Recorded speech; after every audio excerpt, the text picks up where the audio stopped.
All right.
We got a packed show today.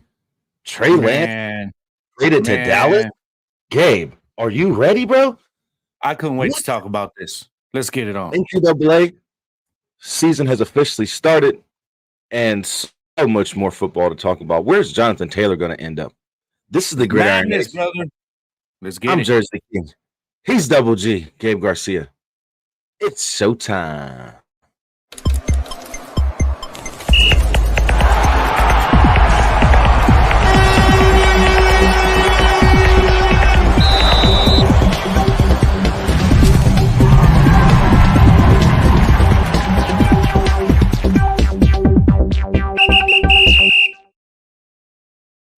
Good morning, good afternoon, and salutations to you all. I am Jersey the King. He is Double G. And Garcia. What's up, y'all? The Gridiron. Welcome in, you guys. Hello, Sandy. What's going on? Hit. Welcome in. Cowboys more like small boys. You're starting already. We represent around here, baby. Okay. It's already on it. Yeah. DC fans for life. Okay, for life, bro.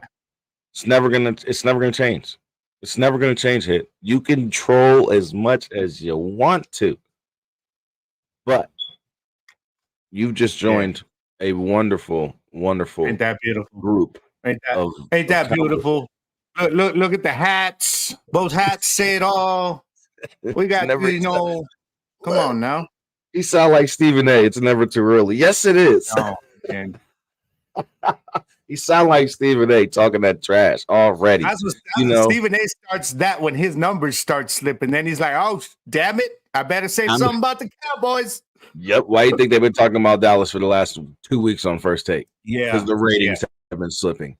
Yeah. So it's been all about the Cowboys and the Jets and Aaron Rodgers and Dak Prescott and all these different quarterbacks, and then you put Jalen Hurts and the Philadelphia Eagles in the mix, and the NFC East in the mix. So there's a lot of conversation now. Now they're making conversation. Well, Here's the bottom line. Did you see what Chris Collinsworth said when he's talking about NBC in primetime? He says if we could, we would air Cowboys 17 games, every week. Yep. And that was a statement. That was a statement he was making in response to the ratings. So that's how it goes. What's going on, Deuce? What's up, Deuce? Welcome in, brother. How you feeling today?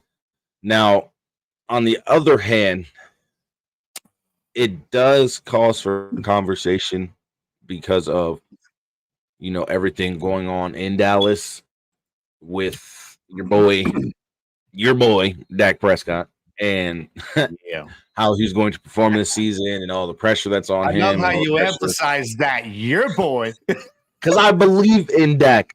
But I know. Right now. I'm not a fan. I keep reiterating this to you guys, to the fans. You don't trust him. That's what I don't trust this man. He is divisional round Dak, and he will be that until he gets past the divisional round. Period. I feel you. That's another reason why I feel they did this. Nah, people are overthinking that move, man. People are overthinking that move. This is going to light a fire under Dak's ass for one. For one, it's going to light a fire under Dak's ass. Like, okay, look, we brought in an even more mobile quarterback. All he needs is time to develop that arm and his pocket play. Period. That's really all Trey Lance needs. He really needs a coach to develop him into a good accuracy. Quarterback. He's got to work on, you know what I mean? He's got to work on being in the pocket, and he's got to definitely work on his footwork and his movement, his vision, his accuracy downfield, his accuracy on short throws, his accuracy on midfield throws. Anywhere he's throwing the ball, sometimes it's off. So that puts him in a situation to where he's not going to succeed. But the problem with Kyle Shanahan, and we were just talking about this before we came on air, is Kyle Shanahan sets a base platform for his team. Like, okay, this is what we're going to do on offense. I'm going to put this here, this here, this here, this here, and this here.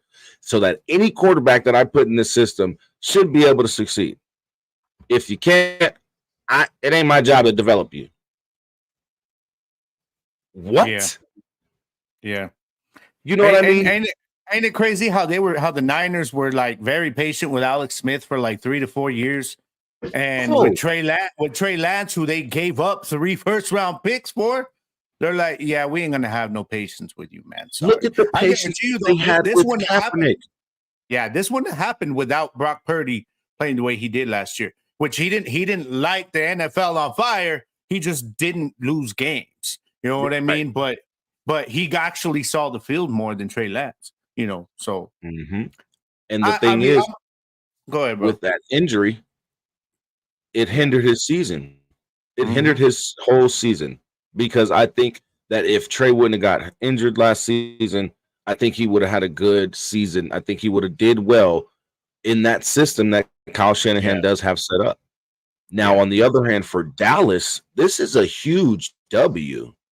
Oh, yeah. Because as of right now, we have 4 quarterbacks in Dak, Lance, Romo. Trey Dak, Lance, Romo. Hey, Ballhawk, I can't with you. What's going on, brother? Welcome in, Ballhawk 1. Hey, I'm going to tell you what this is, bro. I'm going to tell you what this is, okay, for Dallas. Yes. What this is right now, it went up. But the problem is, what happens if Purdy gets hurt again? You got Sam Darnold over there. Say whatever with Sam Darnold, but I see. Okay, so that's a whole other thing with the Niners. Let me tell you what this is for the Cowboys right now, bro. What this is for the Cowboys is, first of all, this is Will Greer's already been informed last night that he will be cut. But what Dallas is doing is he's going to get the bulk of the work tonight against the Raiders because they're giving him an opportunity to show some film for any teams that are looking to add depth. So they're doing them a solid with Will Grier saying, look, you know what? You go out there tonight and you ball out and you show something for the rest of these teams. So QB3 spot will now be, in Trey's hands. So he's likely going to be the scout team guy. And we talked about this before we came on. This is already for Dallas. One, he knows the playbook for the 49ers, which has been, the Niners have been that Achilles heel these last 2 years.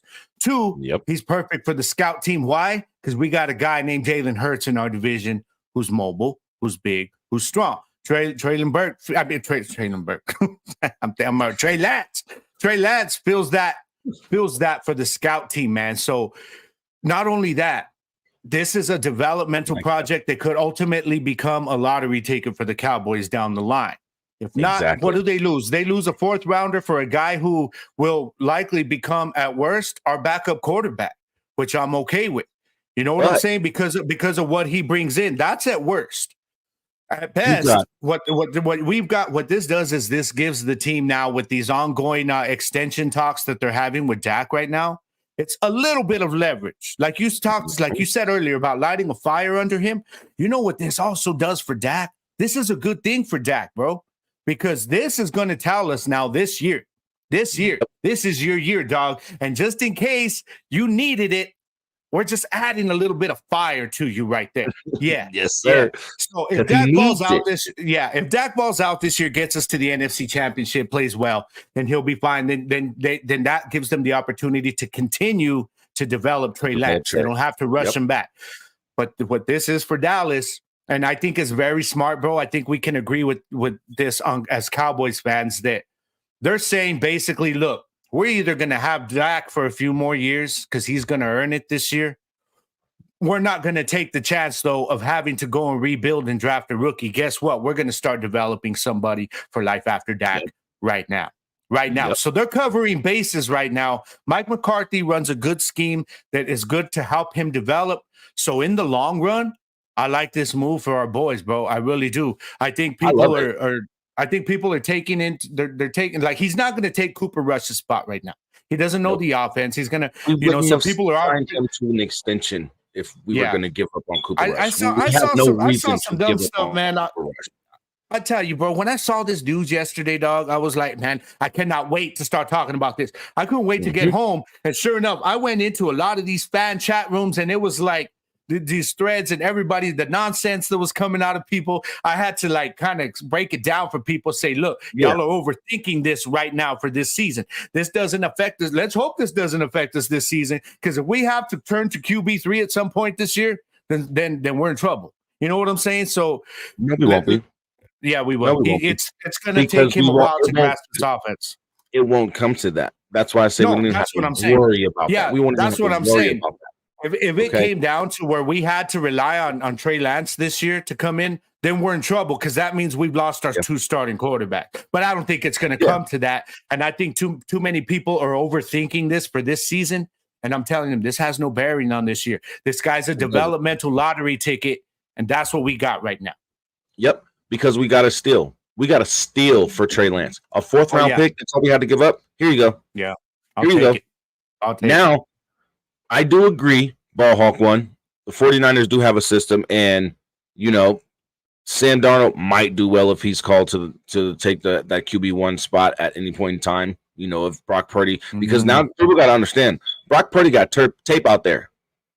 So you don't think these teams have been scouting the hell out of Brock Purdy this season, this offseason? They are prepared for Brock Purdy. Brock Purdy's going to have a real rookie season this year. I honestly believe that, because now all the teams in the league have tape on you. All the teams in the league know your strengths and your weaknesses. So at the end of the day, Sam Darnold might get called to say, hey. Let me tell you why I'm not worried about Sam Darnold. I'm not either, because at the end of the day, we saw in Carolina, one thing Sam Darnold does not do well is when he's got defenses that bring pressure on him. And there's two defenses in the NFC, both out of the NFC East, that the Niners will have to contend with. And if it comes down to Sam Darnold, I'm taking Micah Parsons in that matchup all day, baby. Hell yeah. Hit, we hate you. We hate you, Hit. We fucking hate you.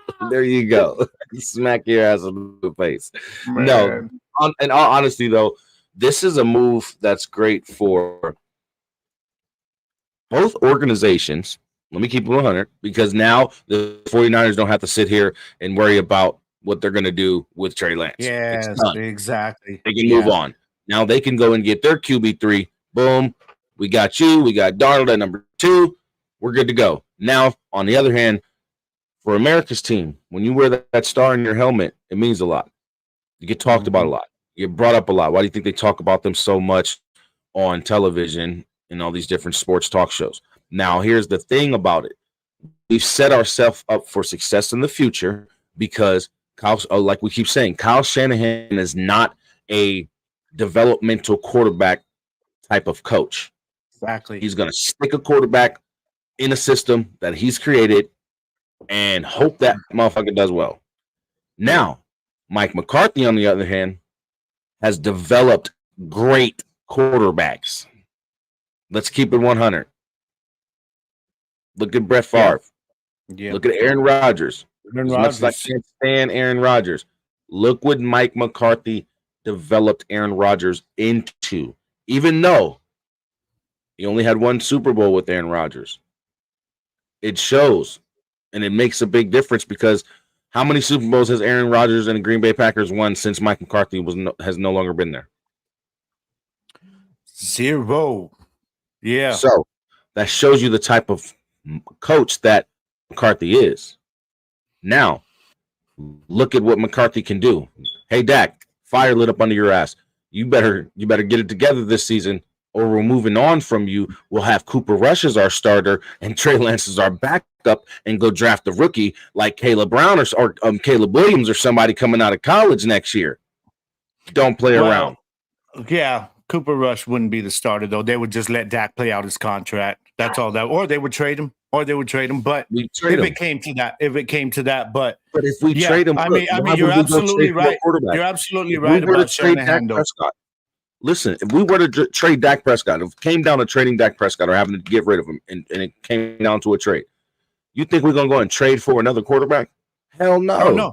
No. That's why the Trey Lance thing is, in the long run, it's a, like I said, it's a possible lottery ticket for the Cowboys. Mm-hmm. You know, you spend a 4th round pick, and at worst, you're going to get a backup quarterback who's very athletic, who's got a great skill set that's perfect for this new scheme that McCarthy's bringing in. You know, you hear the players been talking about it all offseason when they're asking Brandon Cooks and all these guys, what is it about this scheme? And they're saying it's attack mode every single play. And when you get a guy who's mobile, so he can learn in this system. So I mean, and you're right about Shanahan. It's not made for a developmental quarterback. It's not with his skill set. You got to be able just to come in and say, okay, I'm going to manage a game.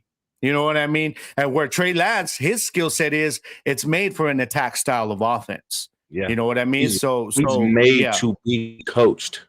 Yes, he's the type of player that needs to be coached. He works best when he's coached. If Dak struggles, no. You know what I mean? I don't think so. I don't think they're going to go to Trey. We're going to go to Cooper.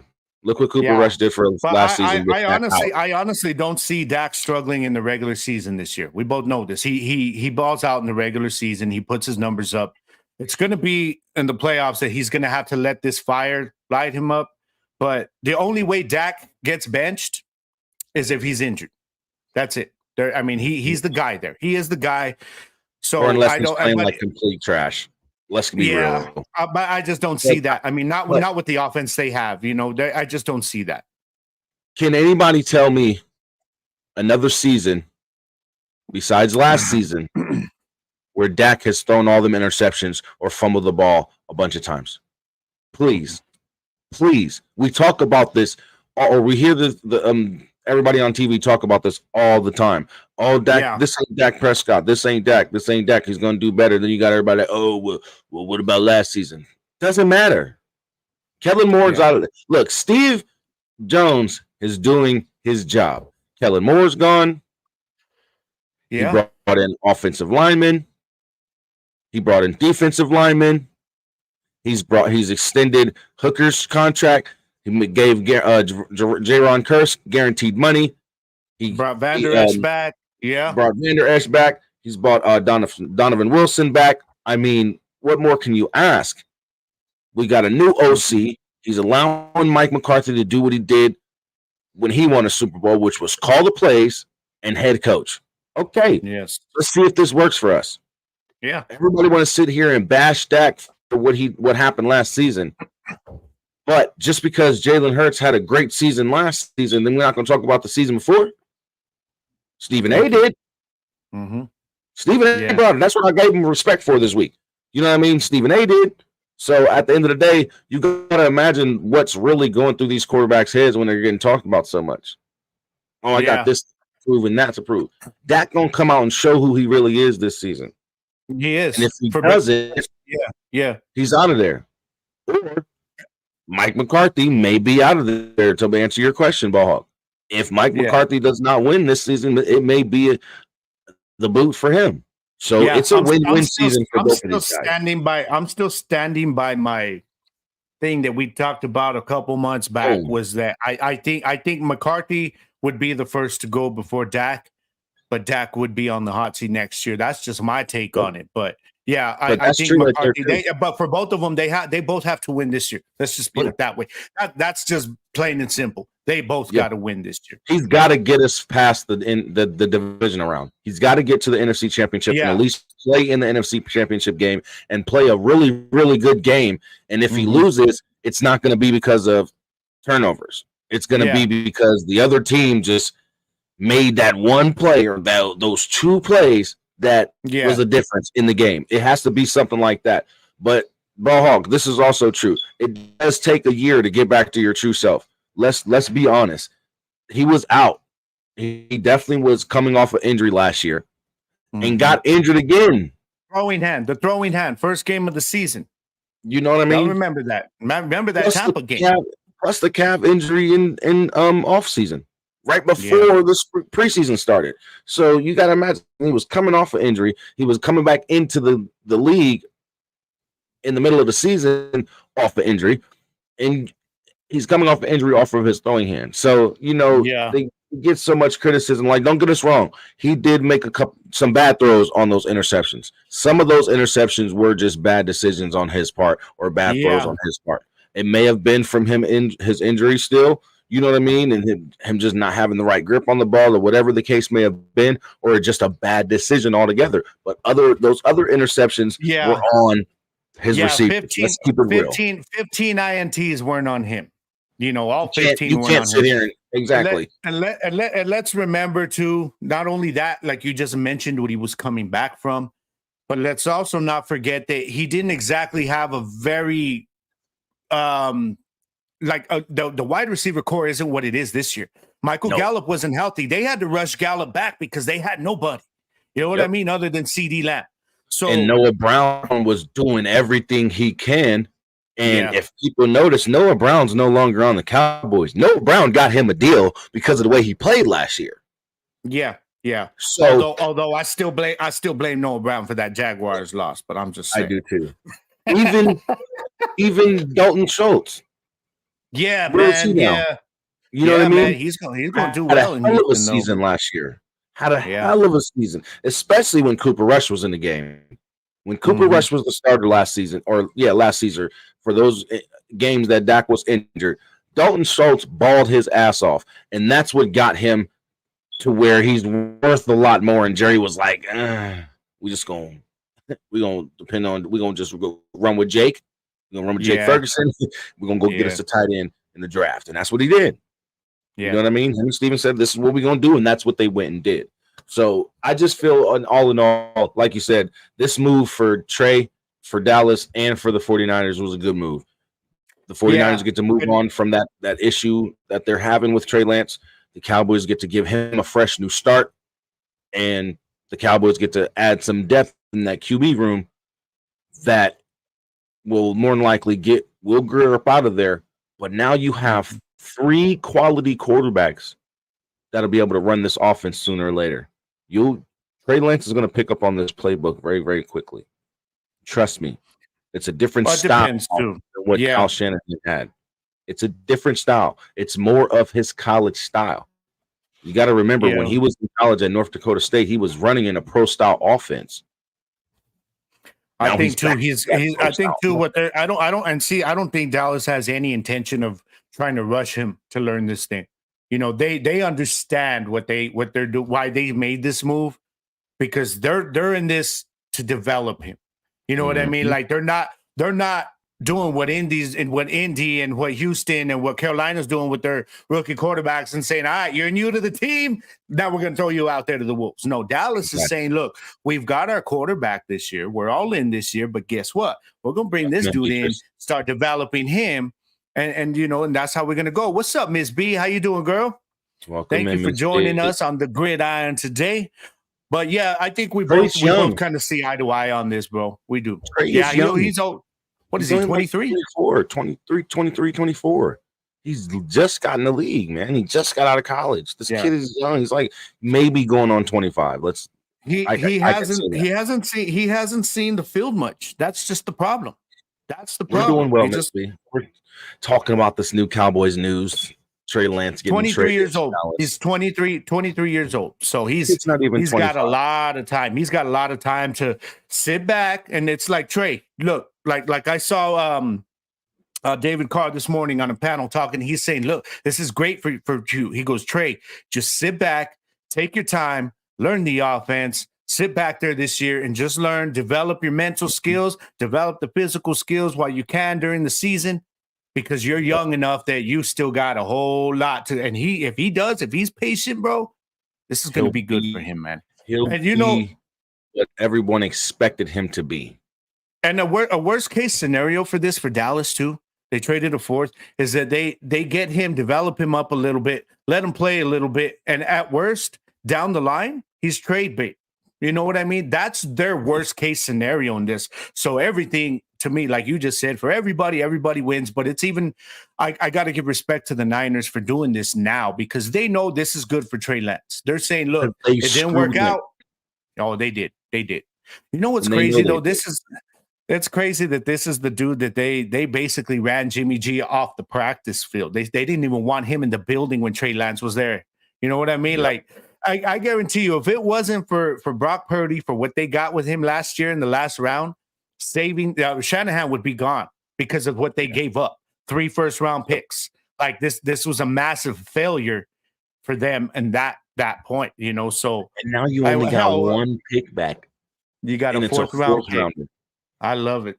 So, I'll you 40 whiners out there. Yeah. I'm not whining with you. Believe that we are not whining with you because y'all gave us a gem. Y'all gave us a gem for a 4th round draft pick. Thank you. Yeah. Thank you. That's all I can say. Yeah. We got a 1st round pick for a 4th round pick in time to develop him. Yes, it's not. That's what I love. Like I said, that's what I love is that we're not in a situation where we gotta try to rush this dude out there to learn the playbook. Like McCarthy can take his time with this dude, man, and I love it, bro. It's good. It's gonna be fun to see over the next 2 years how this plays out, man. How he develops. Yeah. I'm very interested in seeing how he develops, man. So I'm a Dak guy, but this guy's on our roster now, so I'm rooting for him to develop and get better. So, you know what I'm saying? So happy my wife didn't get a Trey Lance jersey. So happy. Now I can get a number 5 Trey Lance Dallas Cowboys jersey. What a beautiful thing. You see how when you wait, all you got to do is just wait, y'all. Good things come. Good things come. Now look I've been talking that bullshit for 2 years. Like, man, Trey Lance would have been better if he was on Dallas because he would have had time to develop. He wouldn't have got rushed in there. Right? Look at us now. Yeah. We done got the kid. So now we're going to let him develop under divisional round Dak until he changes his name and proves me different, and just, puts my belief back in him. My trust, I should say, because I don't trust Dak right now. I trust him to get to the divisional round and lose. I don't trust him to get past the division round. So this year he has to change my mind, or I'm going all in on Cooper Rush and Trey Lance. Period. I'm sorry. I always laugh when you throw out this idea of Cooper Rush starting over Dak, man. I'm sorry. Hey, I'm just saying he plays like if he plays like if he plays like if Dak plays like a a Cooper Rush. I'm just saying. Yeah. Now let me ask you something before we drop this. Then, with going on that statement, be honest with me. You know what Dak normally does in the regular season. Do you expect him to be that bad? No. What are you expecting? No. Right. So that's what I'm saying. Honestly, it would be a surprise, though. It would be a shock. Season Dak. Oh yeah. Yeah. The reason being is because of what just happened yesterday. With the accuracy he's got now. Yeah. I expect to see rookie season Dak. The reason being is because of what happened yesterday with us trading for Trey Lance, and all that talk that's going around, all that's in his head right now. Dak has to be on another level this season. He has to prove the critics wrong, or his career is. It's all set up. It's all set up. This year is way different. The offensive look is way different than last year, man. He's got a fully loaded offense. Exactly. And if he don't get us past the divisional round this season, Dak's career is over. You're not listening to me. His career is over. 10 seasons in the NFL, and you can't get a team to the conference championship game. You're going to become a backup. I'm not worried. Marcus Mariota. That's what Dak will become. I'm serious. See that face right there? I ain't worried. So am I. I'm not worried. I'm not worried either. But I'm just saying, if he doesn't perform on a high level and get us past the divisional round, Dak's career is damn near over, because he's going to put himself in a situation where no team's going to be like, bro, we trust you. Oh, no. Because you had all the weapons in Dallas. There will be teams, but you know what will happen? There will be teams, but I'm not worried about it. I think he will. I think he's going to. Oh, yeah. Yeah, if Carson Wentz was still on the team last year, you're going to tell me nobody would be taking Dak? Are you kidding me? Come on. Carson Wentz won a Super Bowl. No, he didn't. No. That was Nick Foles. That got them. My bad. Carson Wentz went to a Super Bowl. Okay, yeah. Thank you. He led their team to a Super Bowl, got injured, and Nick Foles won the Super Bowl for them. But let's keep it real. Nick Foles was the quarterback during that playoff run, because Carson Wentz went out during the regular season. Carson Wentz still got them to the playoffs. Carson Wentz did the most important job. Okay, Dak's been getting us to the playoffs every year. If that's the most important job. He won a Super Bowl. Carson Wentz got a Super Bowl ring. He didn't win it. He got a Super Bowl ring. He didn't win it. Come on, man. He ain't got no Super Bowl ring. Come on, man. Even if he was injured, does he not have a Super Bowl ring? How many Super Bowls has he played in? How many Super Bowls has Carson Wentz played? Oh, but it does not matter. He got a ring. So you're telling me that you would take any backup quarterback? You're going to take any backup quarterback out there that's been to a Super Bowl, and you're going to give them credit as a Super Bowl champion, as winning a Super Bowl, the same way you would? No, I'm not saying that. What I'm saying is, if he wouldn't have got hurt, he still would have led them to the Super Bowl and probably won the Super Bowl. But that's a what if situation. He didn't do it though. Oh, that man was all in. No. I don't know if he wins that. You know why? Because Nick Foles, defense. Nick Foles was playing on another level. Go back and remember Foles was playing on another level, but you also got to remember they had a decent offensive line. They had a hell of a defense. They had a hell of a defense. And at the end of the day, they had the wide receiver core as well and a running back. So look at it this way. Nick Foles just got to show what he can do. Where's Nick Foles now? Don't worry. I'll wait. No idea. Exactly. Where's Carson Wentz? Where's Carson Wentz now? He's where Nick Foles. They're chilling together, hoping to get signed by somebody. But where was Carson Wentz last year? Where was Nick Foles last year? Do you want to know where Carson Wentz was last year? He was blowing Washington's chances at getting into the playoffs. That's where he was last year. Damn, man. I ain't never going to let Ron Rivera live that down, bro. I'm never letting Ron Rivera live that down. I will never either, because Taylor Heineke would have did some damage in the playoffs. Yeah. But no, I hear you, bro. I hear you though, man. I hear you. You're right. Dak, everything's set up. It is. It's set up now. There's no excuses, bro. There's no excuses now. They got to get it done now. That's just the bottom. My boy. Oh my gosh. Yes, I know the battery. I'm gonna get it taken care of. What's going on, Jake? What's going on, Jackie? Welcome in. We're going on like 4 weeks straight, man. We're going on like 4 weeks straight and that battery not getting changed. I'm telling you guys, man, we gotta do this GoFundMe thing and send my boy your supply of batteries. No, we gotta go on strike in the office. Put in a complaint. Y'all won't even come and give me a daggone battery. I'm not. Hey, you want me to send them an angry email, bro? All caps and everything. Please yell at their ass because they don't do it, and then they want to come while I'm doing a show. That's when they want to pop up, and then they still don't want to bring the battery. They hear it every time they come in. They hear it. They're like, oh, they're on social media and they're like, oh, damn, he's live. We need to get up there right now. Yep. And go pop in, man. Yep. Now, how do you feel about Jonathan Taylor not being traded yet? I think that, well, you remember last week they came out and said, well, we want a first round pick. Everybody knew they're not going to get a first round pick. They know they're not getting a first round pick. So what they're basically telling him is, look, we're going to give you the opportunity, but, you know, that's just us being nice. We know it ain't going to happen. Now, there is talk of Miami. That Miami is apparently pursuing him pretty hard, man. They're looking for him pretty hard right now. So got the $4. They're going crazy on me because of this battery. It's not my fault. I'm telling you, it's not my fault, y'all. It's the office. No, but also real talk, man. Let Gabe finish, man. Damn it. That battery is like the Cowboys. I think that's Gacho right there, man. Get out, hit. That's the last thing here. Look at what he said.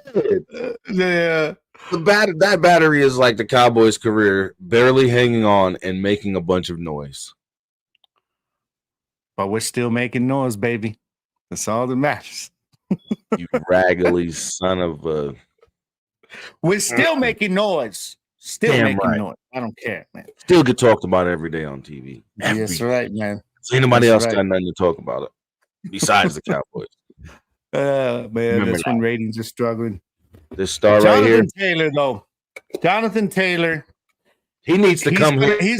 He's going to be playing one of two teams this year, either Indianapolis Colts or Miami Dolphins. I don't see anybody else going after him like this. Miami, supposedly, from what I read this morning, Miami is pursuing him really, really hard right now, man. So they're trying. They're trying to get him.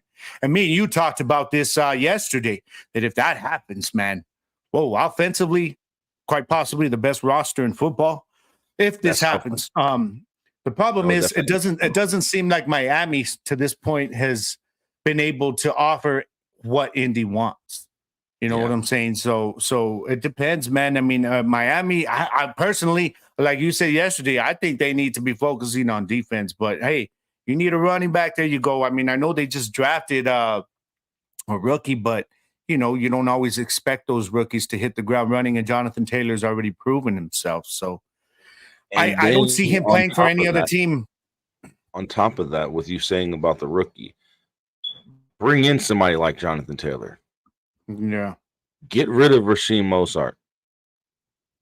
Get rid of whoever else you have to with the pick. If they want a first-round draft pick, give it to them. So what? Let me ask you something, bro. Grab you a defensive player, especially on the line. Grab you a defensive lineman and Jonathan Taylor. Get rid of Rasheem Mostert. Get rid of the other backup running back. You got Jeff Wilson Jr. Yeah. Keep the rookie. Bring in Jonathan Taylor in that defensive lineman, and now boom, now you done killed two birds with one stone. Yeah, you might have gave up a pick or two, but look what you've done for your offense and your defense. A lot of people are expecting rookie Devon Achane to start before the season's over anyways. You know, so it's like, let me ask you something, bro. A player that of the caliber of Jonathan Taylor, if you were to take him as a rookie in the first round, what are you hoping for as a first round pick? You're hoping he develops into the player that Jonathan Taylor's become. So if you ask me, that's worth a first round pick. That's you know how what I I mean? feel. Like, yeah, that's the way I see it. It's like you're basically trading in a first round pick without having to develop the guy at the running back position. But look at it this way: if they can't give up a first round pick, or they're not willing to give up a first round pick, why not take a couple players? Yeah, I agree. You want to move away from Jonathan Taylor at running back anyway. You're ready to part ways with them, so why not bring in a different running back? Why not throw in Mostert into that trade offer? Look, we're going to take your running back, and we know you got Nyheim Hines. We're going to send you Raheem Mostert too. You know what I mean? So it's like might even send Wilson Jr. as well. Exactly. There you go. Yeah. Now we done filled up your running back room just for one of yours and a defensive lineman. Oh yeah, and here go a couple picks. Like Ballhawk was saying, maybe a second and third round pick. Maybe one or two of those. And there you go. We done gave you three players. Yeah, plus, I think if you're gonna offer a second and third though, it's got to be with players, and you can't throw in a first. Like a first round pick and maybe a player to me would be enough, or it's got to be a late round pick added to that. I just think like a first and a second, that's too much. Because then you're saying, okay, you guys are the ones dealing with the headache. We're trying to take this headache off of your hands, and so but that's why I say second or third, maybe third and fourth round pick will be feasible with a couple players. It's going to be interesting if this deal gets done before Tuesday, man. When the deadline to cut the rosters down. Hell, man, the cuts have already began, man. I saw a listing of all kinds of players that Carolina cut this morning. What's going on, Perp? Yo, you guys get ready. My boy Perp will be in the building next week, and the week after we will actually have Kevin Thurman in there. So let's get it popping. Perp, you want Jonathan Taylor to the Eagles? Is that what you're saying? It's not gonna happen. Not happening. No. Y'all would not. Y'all ain't giving up no first round draft pick for Jonathan Taylor. I mean, I guarantee you, the Eagles and the Cowboys have both called about it. But just to inquire. Okay, what are y'all asking? Okay, yeah, we're not going to go that far. You know what I mean? So I think from what I saw, it was really the Dolphins and the Bears that were up to making offers. The Bears, I don't understand. You got Roschon Johnson, who you just drafted from Texas. You know what I mean? And you've got that one, the Bears, I don't understand that one, but Miami makes a lot of sense if it does happen. If not, then he's going to be staying put and playing his ball in Indy this year. That's the way I see it. Or he going to hold out and not play it up. What's up, Angel? How you doing, my brother? I was thinking this too. Cincinnati might put in a bid. Yeah, no, I don't think so. They seem all in on Mixon this year. They really do seem all in on Mixon. The talk that I've read about everything, like they're really focusing a lot on Mixon this year. So I just don't see that one. I haven't even heard any rumblings that Cincinnati's even interested in this move. But Cincinnati knows they need multiple running backs. Well, maybe, but it's going to be a situation where they got to see it on the field first. But I don't see them making this move, not for a first round pick. Hope work was good for you, Angel. Thank you for tuning in with us, man. Thank you for being here. Doing pretty good today. Got a lot to talk about, man. But I mean, I get what you're saying. I could see different teams he could fit on, but it just wouldn't work going after him, giving up a first round pick. There's too many big time players on certain teams now. You know what I mean? For teams to be wanting to give up these first round and second round picks. You know what I mean? Yeah. If they're not getting one of those big time players from these rosters, then they're not going to be willing to sit here and keep, giving up first round picks to teams for, people that they have to develop. They're not going to do that. So that's why like the whole, when I heard about Miami and Chicago being the two teams that are interested the most, Miami made a lot of sense, of course. Chicago doesn't though, man.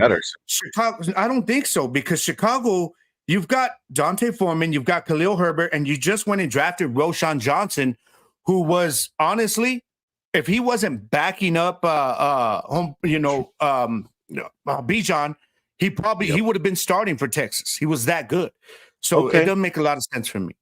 It don't make a lot of sense for me for Chicago, but Miami is the one to me that makes the most sense. And if it's not Miami, like I said, I think he stays in Indy. Chicago were to give up their starting running back for Jonathan Taylor. Come on now. Yeah. They give up that starting running back for Jonathan Taylor, give Justin Fields some real help. Because obviously, let me ask, Khalil Herbert should have been starting last year. They kept Montgomery hanging around. What? Khalil Herbert is a back that you want to develop a little bit more. Just let's hear me out. No, he's ready to go. He's been there. I know, but develop a little bit more. But under somebody like Jonathan Taylor, if that's what you're planning to do with Khalil Herbert, because obviously, who was Montgomery. He was developing behind Montgomery for the last few years. That's why the team said, okay, now he's ready. But then now Khalil Herbert is a starter, right? Yeah, and it's about time. It's about time. Now you got Khalil Herbert as a starter. Get another running back in the backfield that will take even more pressure off of Justin Fields. Give him another option out of the backfield for check. They've got a good running back room, though. Their RB2 is Dante Foreman. Their RB3 is Roschon Johnson from Texas, who they just drafted, who honestly I was hoping would fall to Dallas, but whatever. You know what I mean? So I just don't see Chicago as being as much of a need for him as Miami. You know what I mean? I guess that's what I'm trying to say. When I look at their running back room, I'm like, okay, if you're going to give up, let's say, Dante Foreman or Khalil Herbert, then you're not going to want to give up a first-round pick on top of that, because you're saying, no, we've already – Well, but that's what I'm saying. Indy is making it impossible. Indy knows what they're doing, man. Irsay is an ass, dude. Irsay is an ass.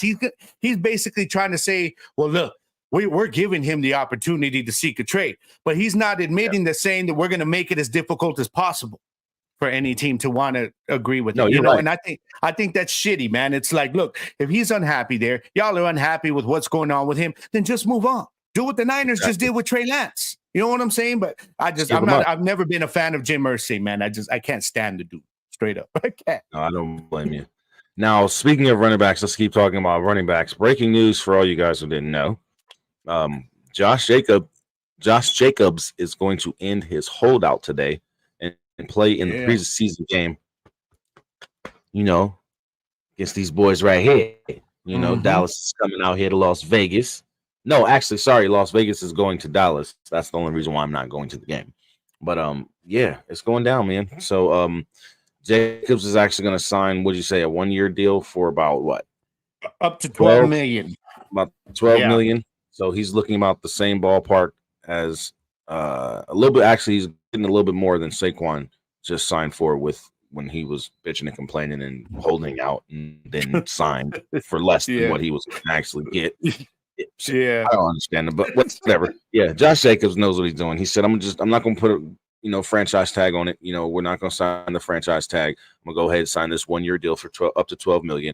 Hopefully it's a 1-year deal without the franchise tag of option at the end of the contract. So that way next season, if he decides he wants to be a free agent and go somewhere else because the Raiders don't want to treat him right, then Josh Jacobs will be out of there. But he's going to end his holdout today. He's gonna technically, since he never signed the franchise tag, he was never under contract with the Raiders. So what this basically does is it's a brand new contract, 1-year deal. And like I told you, I'm wondering, and I'm really hoping the dude added that whole no franchise tag clause in this contract, man. Otherwise, he's just gonna be held prisoner another year. You know what I'm saying? Definitely. Actually, to jump back to Jonathan Taylor, that would be crazy. The Packers trade a second and CJ or Corey Dillon, which Dillon?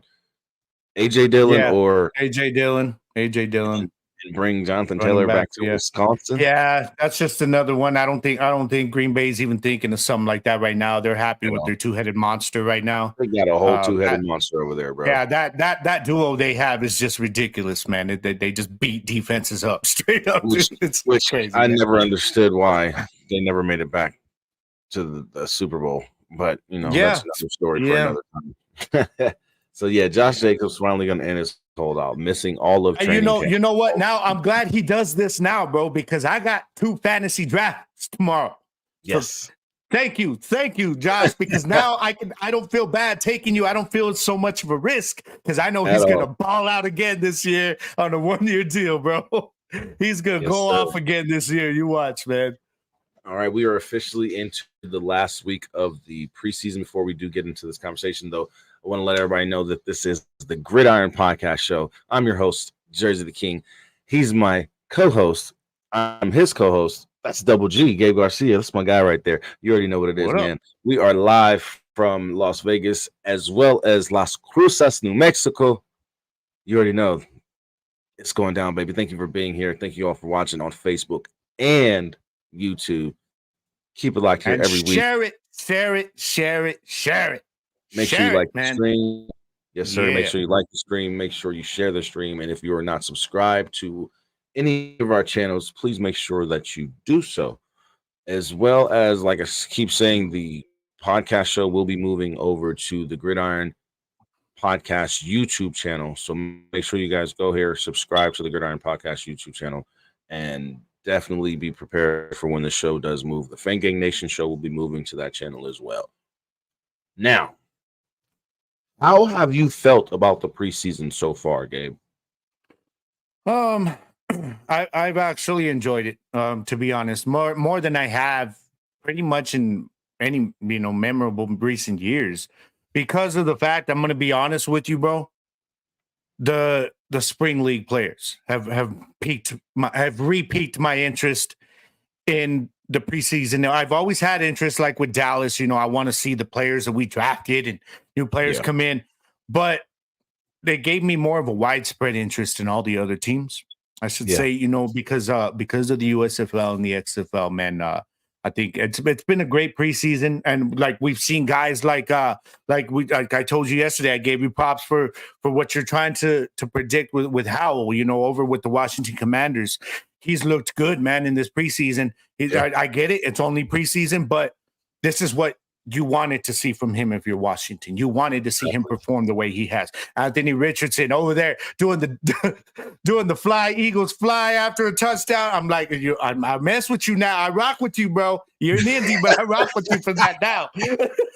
Yes, sir. So I think it's been great because a lot of these, you're seeing CJ Stroud out there playing every preseason game. You're seeing Bryce Young, and they're playing hard, man. And it's been some good football. I'm going to be honest, man. And even that first week, I was really surprised when we saw the starters of the Chiefs going head to head with the starters of the Saints, and it was it felt like a regular season game, man. Yeah. So I've been digging this preseason, man. But like I said, it all starts with the spring football leagues, man. They've got my interest widespread in the preseason again.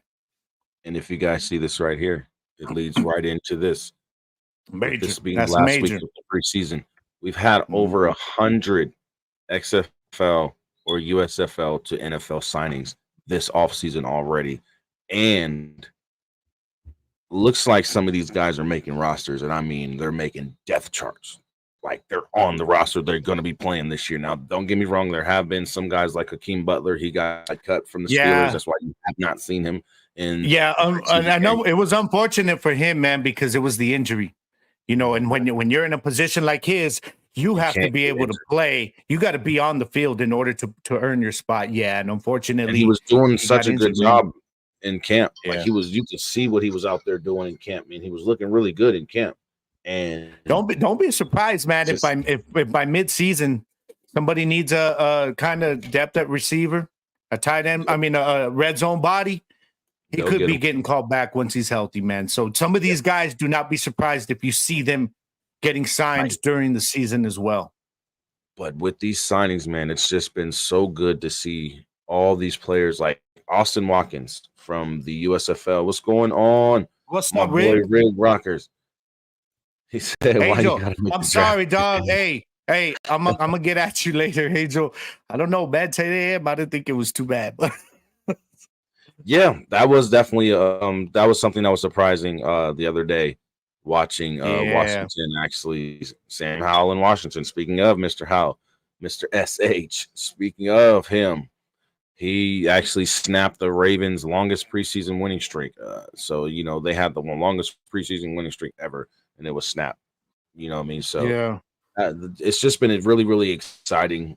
It's been an exciting preseason for me. I've been interested in watching, and like you said, not only because of just the team that I root for, the Dallas Cowboys, but now it's more so of the spring league players that I watch, that I cover, that I podcast about, sportscast about, and broadcast about.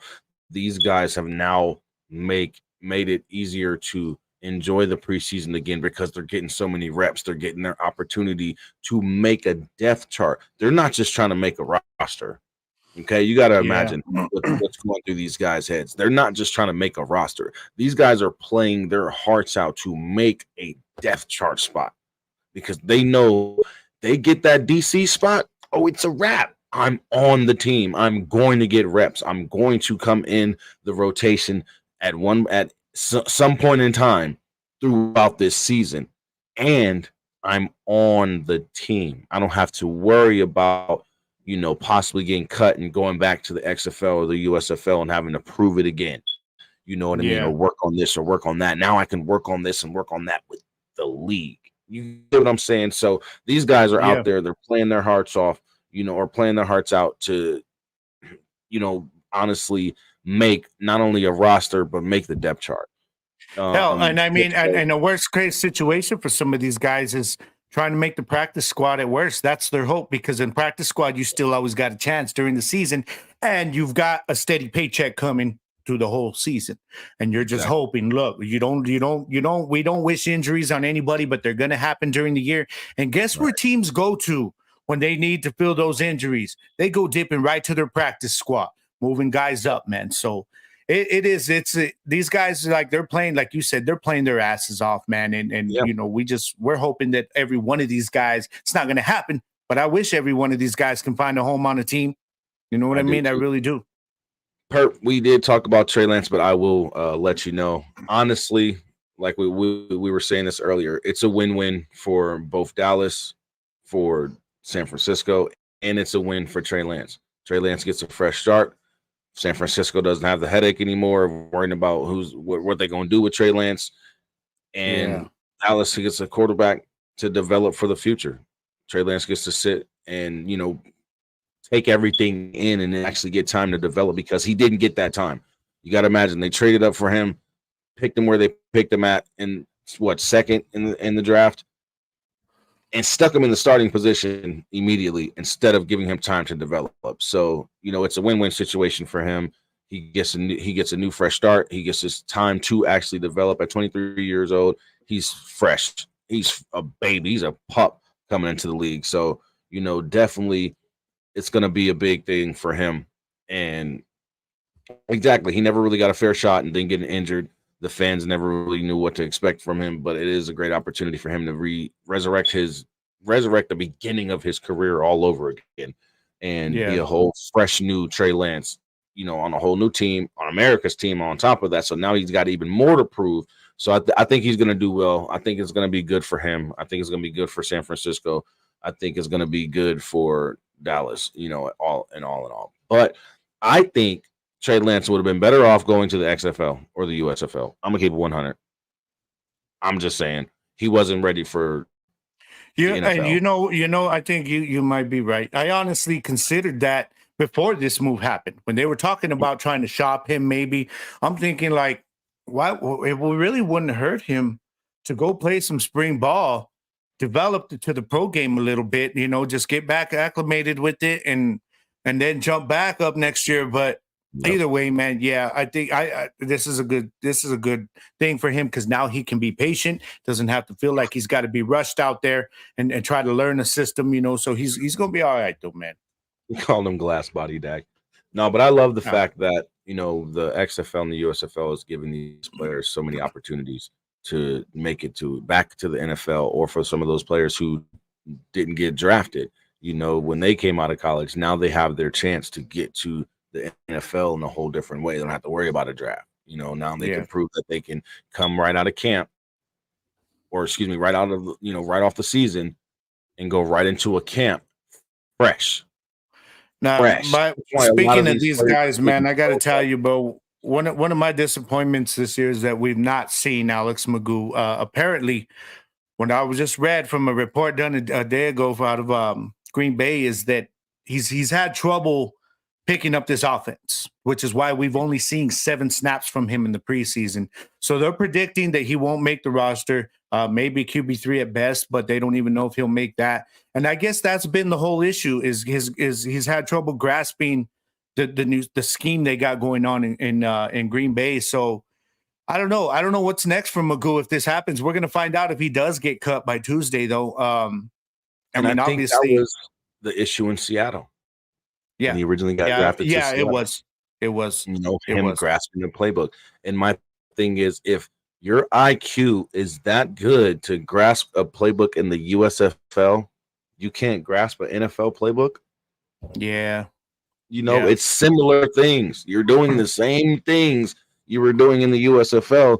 In the NFL, they're just different play calls. Exactly. A lot of these coaches that are coaching these guys in the USFL, they've been in the NFL. They've coached in the NFL. So it's not a lot of differences in what they're doing. That's why the USFL pro game on the field looks so similar to what an NFL pro game does. You know what I mean? So yeah, I feel you though, and it's disappointing. It really is, man, because I know me and you both had high hopes for Alex Magoo going into this preseason, Hell man. So, yeah, man. yeah. Who? Magoo. Who? Yeah. Magoo. That kid, man, I don't care. I'm a New Jersey Generals fan when it comes to the USFL, right?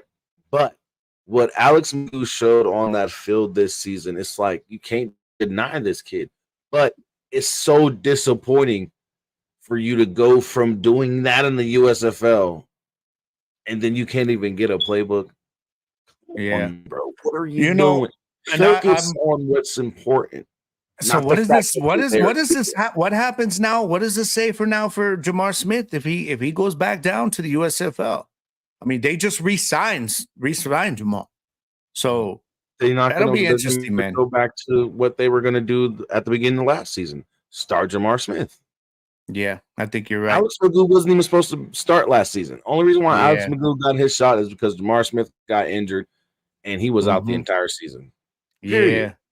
Yeah. So I'm disappointed though, man. I am disappointed in Magoo, man. He had a golden opportunity, with the brand new going into a situation where it was an unknown quarterback in Jordan Love. Like you go in there and you grasp that playbook and you impress in practice, they go out there, you're going to get your snaps in the preseason. You can shine, and then you create a controversy. So he had that opportunity, man, but it's not looking like it's going to happen for him. So unfortunately.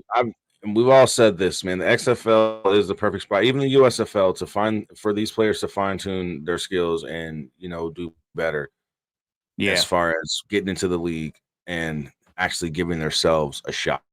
If they were to take that time to really sit there and develop their skills in these spring leagues instead of trying to rush into the NFL and make a bunch of noise, you could make more noise by being one of those spring league legends like Luis Perez. Watch when Luis Perez finally goes into the NFL, and he be one of those quarterbacks that make it to the Super Bowl and actually win. Watch. They're gonna be like, let me ask you though. What if Luis Perez decides to take the AJ McCarron route and say, you know what, I'm happy where I'm at? These guys, like you said it a couple weeks ago, man, that it's nothing wrong with that. Like some of these guys are choosing to stay there because they want to help this thing grow. And I respect the hell out of that, man. So you never know. I mean, you never know what's going to happen with some of these guys. But yes, Mike Tomlin, you saw that tweet that was out there, the video of him where he was being asked about it. And he came out and said it himself. Like, this is a situation where these guys can go and just, dust off their skills, refine their game a little bit. And it helps when we've got that ability to bring some of these guys into the NFL, because they've already developed. Ron Rivera just spoke on it the other day. Was just sitting and literally said the XFL and USFL by name. Like, these coaches are really representing these brands. They're really putting these brands out there like, hey, we got our players from the XFL and the USFL. Like, it's not You know what I mean? It's not like, hey, we got our players from the spring leagues. That's where we signed them from, and they're doing good. No, we got our players from the XFL and the USFL. They're fresh bodies coming off of a season. They've come into camp, and they look better than our veterans. So, yes, we got to give them a shot. Ron Rivera said it himself. We've been very impressed with a lot of the players that we've seen. You know what I mean? Mike Tomlin said it. He's been very impressed with the players that he have signed to the Steelers from the USFL and the XFL. So at the end of the day, these guys are getting that chance. Like Greg said, they're getting that chance to leap into the NFL with their feet wet. Now they can go back from, trying to really jump into the league, and they can say, hey, I'm not ready. They can mentally tell themselves, like, you know what? I know I'm not ready. Let me go to the XFL. Let me go to the USFL. Let me take advantage of this, and then I'll shoot for the NFL. Or those guys who say that same thing to themselves, like, I'm not ready for the NFL. And they go to the XFL, they go to the USFL, and they ball out crazy. And they're like, you know what? I don't want 2 championships in the XFL. I don't want 2 championships in the USFL. My name is known. I walk down the streets of the city. Great example of that, Ben DiNucci. Couldn't get it done with Dallas, so what did he do? He took his game to the XFL. He shined, lights were on him, and now he's going to be, they're already saying that he's probably got the QB2 spot. Yeah. In Denver. Michael, what's going on, brother? What's up, Mike? Y'all get ready. My boy Michael Lathrop will be starting the Neon Green Mafia. NFL days are behind him. Orlando Guardians, super fan. Yeah, Michael. And Michael, this goes exactly what I was saying. Like, I think Luis Perez could be like AJ, where he's like, you know what? I'm kind of happy where I'm at right now. I'm happy in this situation.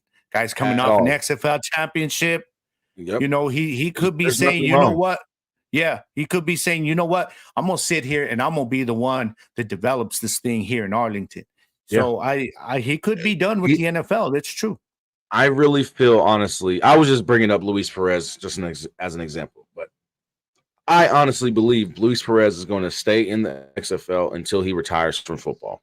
Yeah, I think Luis Perez is going to help build the league to where Dwayne Johnson, Danny Garcia, and the owners want this league to eventually be.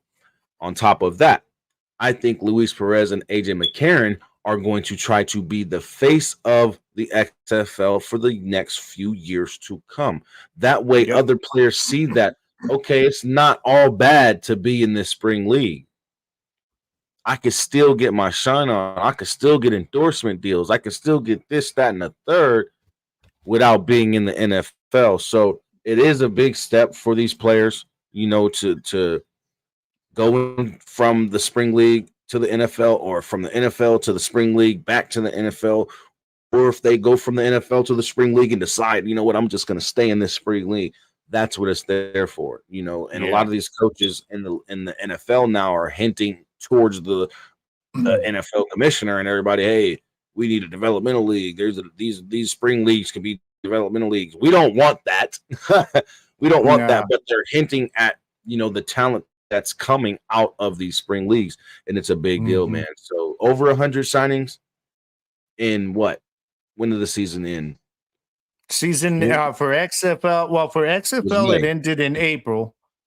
And if USFL it just ended in July. So you got to imagine from a month and a half. April, since the NFL draft, since after the NFL draft up until now, we've had over 100 XFL and USFL player signings, and that's huge, man. That's huge. That's big. That's really big. Major. And there ain't no telling how many players are going to be signed and actually kept on rosters. I mean, look at Jaquez Patrick last night.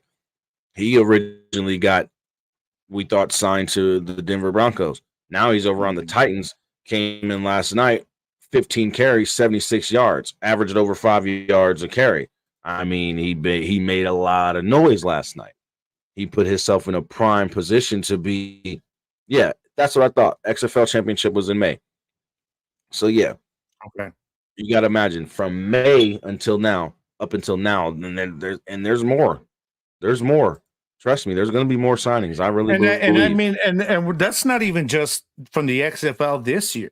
I mean, you look at guys like PJ Walker, you know, who was starting some games for Carolina last year. Yeah, you look at Donald Parham. So there's still guys from the XFL of a couple of years ago that are still in the NFL, and they've actually established themselves in the NFL. Exactly. So Frank Gita, that guy from Michigan Panthers. Oh my goodness, this man has been balling out for the Atlanta Falcons. Balling out. If he don't make their depth chart, I don't know what the hell they brought him in for.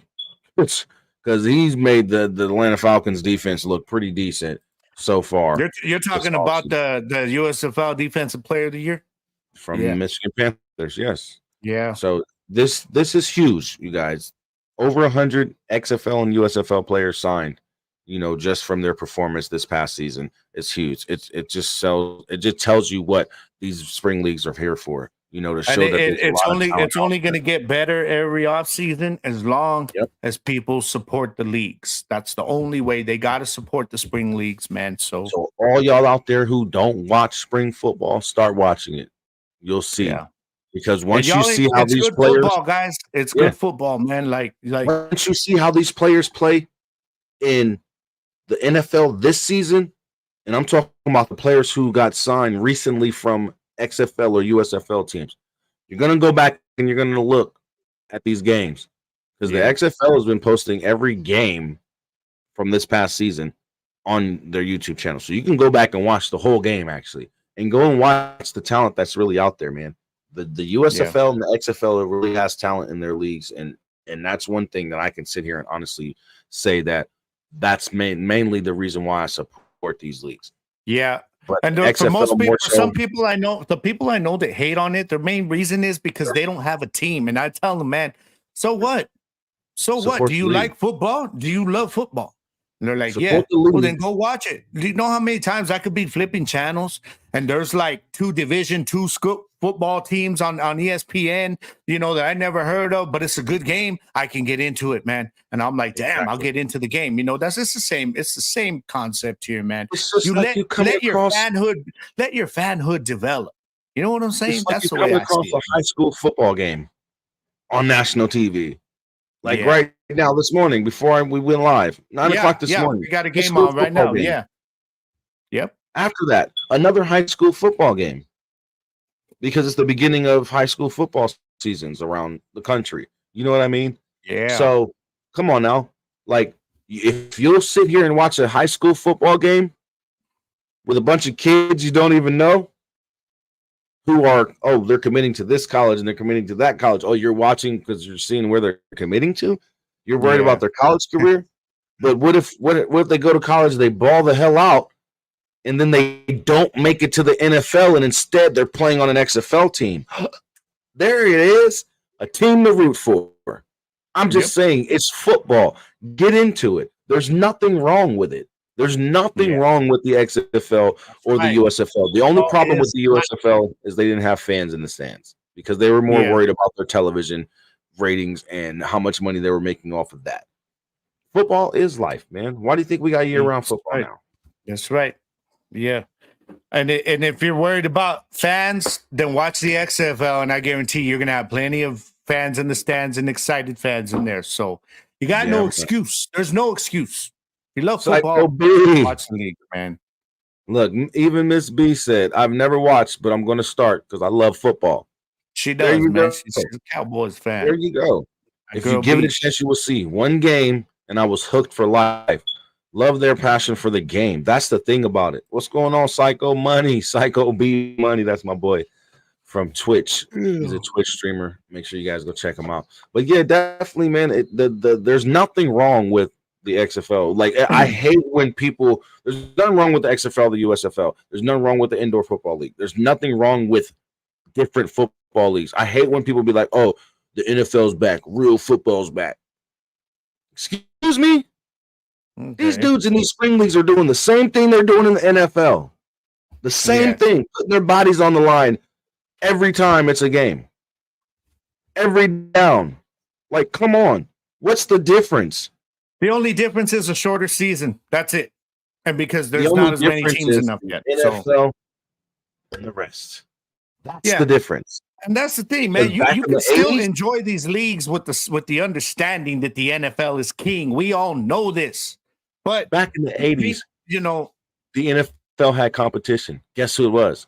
The USFL, the United States. You want to know what killed them? You want to know what killed them that season was that they tried to go head to head in the fall with the NFL. They know better now. So which is why they're doing it in the spring now. They're not trying to compete, y'all. Just watch the games. If you don't have a team, do what I did in the USFL this year. I watched the whole season, and slowly I started finding myself rooting more for New Orleans than any other team.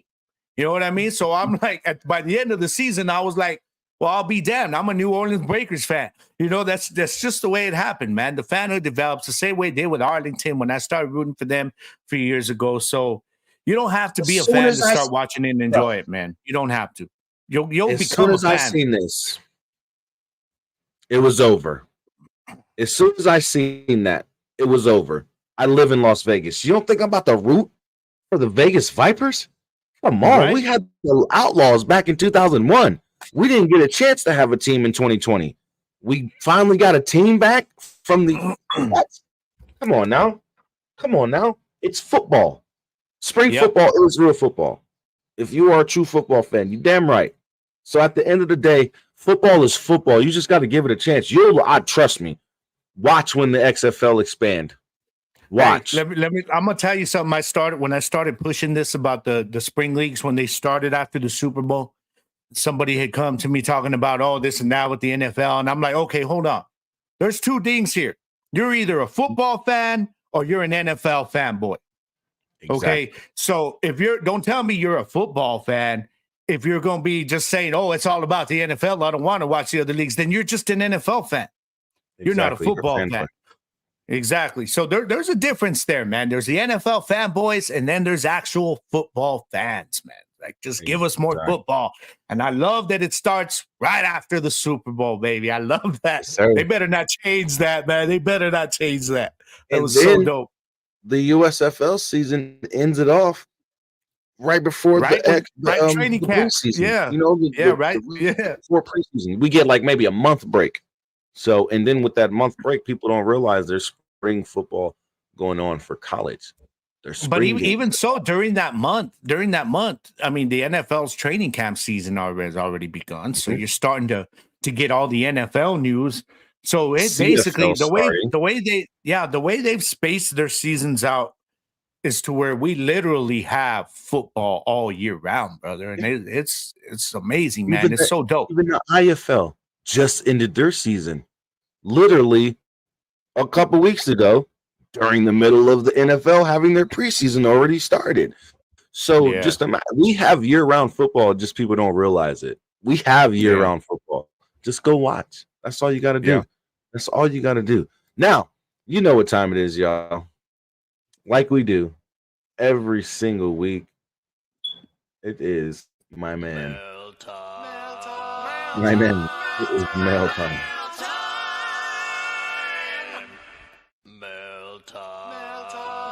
I don't know why I did it twice. Oh, that is so funny, man. That is so funny. You smoked before we came on air, right? Yes. Oh. First question comes from my boy. Ain't nothing wrong with that. Ain't nothing wrong with that.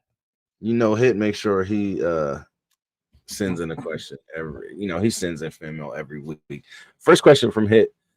Do you want to see other leagues adapt more or do you want to see other leagues to adapt more XFL type rules or stick to their own? I love this topic every time it comes up anywhere. We want the NFL to continue stealing from the XFL and not giving us credit. Yes, of course. Because at the end of the day, we know where it came from. Yeah. Me personally, I don't care. Steal it all you want. Because once my voice gets heard on that loud platform called ESPN, where your voice gets heard, or Fox Sports Network or something like that, guess what? I'm going to be the one to say, oh, the XFL started that back in such and such year. Oh yeah, you remember the Sky Cam that the NFL got started? Yeah, that was back from 2001 XFL rendition. Yeah, that nobody wants to talk about no more.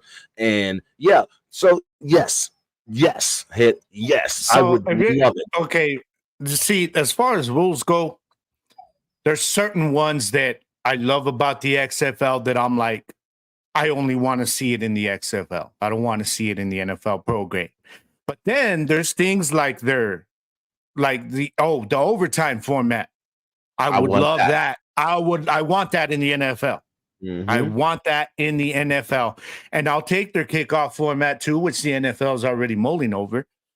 So there's certain things though, like the whole thing with the when instead of the onside kick, how you can choose to get the ball on a 4th down and 14. I love that, but I don't want to see it in the NFL. I want it to stay at home in the XFL. You know what I mean? It's got to have its own, even its the double, own things, the double man. pass. I think that too, I think makes it exciting, but it wouldn't be as exciting if it was happening in the NFL. You know what I mean? So keep it that in the XFL. So there's a curve. Yeah. Certain rules, but I want that overtime format. I want that overtime format in the NFL so bad, bro. Because it was so exciting to watch. Format from the NFL implemented into the XFL. Yeah, that's going to have to happen with more teams. Yeah, they're going to need more teams before they change that. I do agree with this. The kickoff should definitely be sport wide for the safety of players. That's one rule that I think should immediately be put in effect. If the kickoff rule gets changed in every league, every football league, yes, we will have more safety when it comes to the actual kickoff. We will actually get more returns. We may see more. Because see, my issue with the NFL kickoff now that it's been for years is when they moved where they kick it off from. So almost every damn kick is a touchback, and it took the excitement of the return away, bro. It took guys like Devin. We have no more Devin, Hesters because of that. You do this, you give these guys a chance to return the ball, and you make it safer. KT, Cavante Turpin, it hindered him last season. I mean, he still made the Pro Bowl and all that, but it hindered him. You know what I mean? From really being explosive. Hell, it hindered Dez Bryant back in the day. He could barely get out the damn end zone and get to the 20-25 because of how the kickoff format is. So just even Darren Sproles, great kick returners and punt returners, just their chances were taken away and limited when they changed the whole kickoff rule and the punt rule and all this other crap and kicking rule in general. And that's the whole reason that we have not been able to see if the league has another Devin Hester, because these guys they're not allowed to bring the ball out. Now, if you bring the new kickoff format that we saw in the XFL this year, not only is it safer, but you're giving these guys an opportunity to bring some excitement back to the kickoff game, man, and giving one of these guys a chance. Hell, some of these guys may just make a roster as a kick return. Like Devin Hester wasn't like this elite wide receiver, but what he did from the return game was he changed the game. He changed the game. Yeah. And then when you got a guy like Darren Sproles back there, who you can barely see. Yeah. And then he's got all that speed and power. They changed the return game forever. And then the rules came. And it's like, oh, wow. You guys cut out all of that. Like, you really cut out the return game. Yeah. And it's so important. You know what I mean? But, hopefully we'll see a change. Question 2 says, should players be able to represent all the leagues they've been in or just their current ones? I love this question. I honestly do. But I'm gonna let Gabe go ahead and answer first.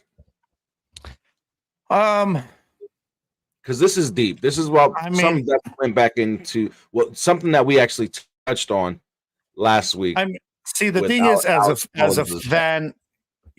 a fan, you want them to be able to just represent whatever league they played in, whatever team they played in at all times. So my issue is I always try to look at both sides of things. All right. So as a fan, yes. Why not? Let them represent the leagues that they've been in, talk about the leagues they've been in. The Alex Collins thing, the conversation we had last week is a perfect example of the lack of respect by not allowing some of these players and their histories with some of these leagues to be recognized. Now, my other side of it is saying, but in the end, football is a business, and all these businesses are all about their brand. They're not going to say anything or allow these players to do or say anything while they're under their contract and their umbrella that's going to speak about any other brand other than theirs, which doesn't make a lot of sense to me if you're the NFL, because nobody is threatening your brand. You know what I mean? So if you've got a player coming in, why not allow him or allow the media or somebody to talk about what he did in the XFL and to highlight that a little bit and say, this is why, the Packers are bringing Alex Magoo, what he's able to do, in the USFL, but say it over and over and over. How is that hurting the NFL? It's not. It's not. What you're essentially doing is you're saying, okay, so now the NFL's got themselves a developmental league. If you want to look at it that way as an NFL fanboy, that's fine.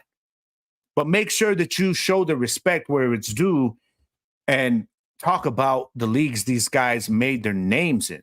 You know what I'm saying? Or where they went to refine their games. So from the business side, I get it, why they do it. But for the NFL, it's just, come on, man. Y'all ain't threatened. Nobody's going to dethrone you.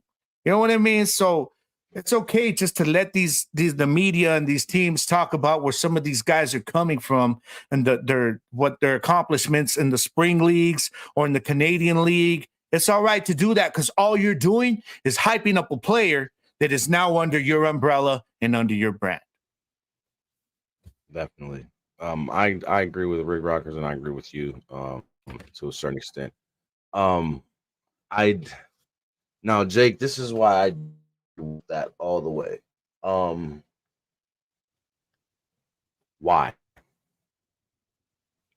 Why the hell can I only talk about my college? Why the hell can I only talk about the former NFL team I played for? And then what kills me is when the announcers talk about these players, if they came from a spring league, they don't even talk about it. They talk about the college that they came from 5 years ago. What the hell does that have to do with last year? What the hell does it have to do with where they got signed from? That's why I say I agree that these guys should be able to represent any league that they've been in that is not just the NFL, because it's not fair. Don't sit here and it's 2023, right? Don't sit here and tell me that I wasn't signed on a team for the last 3-4 years. But all of a sudden the NFL wanted you. I was in college 3-4 years before that. And I've been playing in spring leagues and alternative leagues for all this time since I've gotten out of college, because the NFL didn't draft me out of college. That was about what, let's say 8 years ago. And now you want me to sit here and represent my college from 8 years ago and not the team that I played for last season where you signed me from? That's disrespectful as hell. And at the end of the day, that does not allow that player to show that brotherhood that they had developed with their teammates in that locker room on that team. And that's not fair. I don't give a damn about this being a business. At the end of the day, I played for that team in that league. I played for this team in this league. I currently play for whatever team in the NFL. But last year, I was playing on this team that isn't in the NFL, and that's where the NFL came and found me from. Why can't I say that? Oh, I got to talk about my college from 8 years, 10 years ago, 5, 7 years ago. People who don't know better be like, this fool's 28 years old and he just graduated from college. Exactly. Jake, would you want to be one of those quarterbacks like Chris Winkie from Florida State? Jake Del Homeboy, drafted in the NFL at freaking 28. Come on now. And you know when you play